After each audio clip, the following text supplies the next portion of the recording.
Coucou les loulous, aujourd'hui je vous reviens avec un nouveau livre, celui de Clarissa Pinkola Estés, Libérer la femme puissante, l'amour immaculé de notre mère pour l'âme sauvage. Donc le voici. Je vous en avais déjà parlé il y a quelques mois et pourquoi j'ai mis aussi longtemps. En fait, c'est un livre qui est très particulier. Je crois que je vous en avais parlé au mois de juillet ou d'août, enfin, au moment où je l'ai commencé.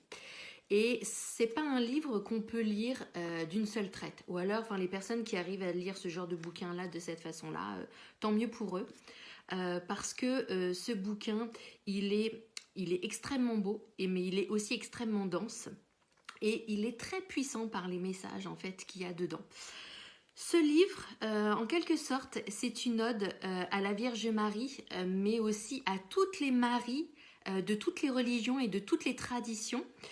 Donc c'est ça que j'ai trouvé beau en fait, c'est que là il n'y a pas de barrière entre les religions, entre les croyances. C'est vraiment dedans, c'est toutes les Maries, toutes les représentations de la mère universelle, ce qu'on appelle la mère veilleuse, la mère veilleuse, la mère qui veille. Donc ce bouquin, il est génial, hein, hormis de parler évidemment, hein, constamment de Marie. Dedans, il y a des prières, des sortes de prières poèmes qui ont été créées par l'auteur. Il y a aussi des anecdotes personnelles. Il y a aussi beaucoup d'histoires, de contes concernant Marie à travers le monde entier. Et en fait, on a plein d'histoires comme ça qui parsèment ce bouquin et qui vont tout le temps nous délivrer des messages d'amour. Évidemment qui sont tout le temps connectés aux énergies mariales aussi, mais voilà, ce bouquin il est extrêmement fort parce que bon, alors même si on est un homme, il n'y a aucun problème, on peut le lire, mais derrière on sent aussi ce qui est sous-jacent. C'est que c'est aussi une ode à la femme pour qu'elle retrouve sa puissance intérieure. Et ça, j'ai trouvé ça beau parce qu'en fait, ce bouquin, il y a énormément de messages qu'on retrouve à travers toutes les histoires autour de Marie. Et je trouve ça très touchant parce que ça veut dire que cette énergie, elle est vraiment universelle et on la trouve véritablement partout. Il y a un passage que j'ai vraiment adoré. C'est à un moment, elle se retrouve dans une prison pour jeunes femmes pour enseigner, alors je sais plus, je crois que c'est la cuisine, tout ce qui tourne autour de la sexualité. Enfin, elle a plusieurs enseignements à donner comme ça. Et elle se retrouve donc, elle les appelle, je crois, ces 18 petits moineaux.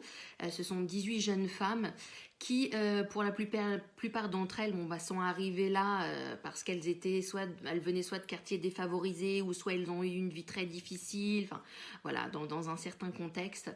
Et à cette période-là, la mode était de se faire tatouer ou de se tatouer à l'encre. Elle se faisait ça elle-même. Le mot fucker, voilà, qui est plutôt un gros mot, on va dire.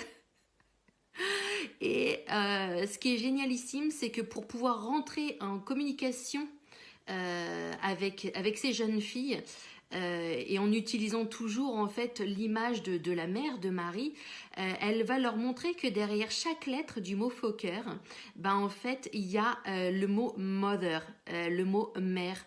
Et moi au début quand j'ai commencé à lire ce truc, je me suis dit où est-ce qu'elle s'en va, c'est totalement improbable. Et quand on lit en fait chaque lettre, par exemple le F de fucker qui est transformé en M de mother, j'étais complètement sur le cul, quoi. C'est assez impressionnant les messages qu'il y a dedans, et bien évidemment c'est des messages qu'elle a canalisés de Marie en fait. Enfin, il y a plein d'anecdotes qui toucheront, je suis sûre, mais vraiment un panel de personnes très important. C'est un bouquin, il est vraiment beau, il est vraiment tendre, il est plein d'amour. Donc écoutez, si vous aimez ce genre de livre, je vous le conseille. Je vous souhaite une belle journée ou une belle après-midi et je vous dis à bientôt. Salut mes loulous!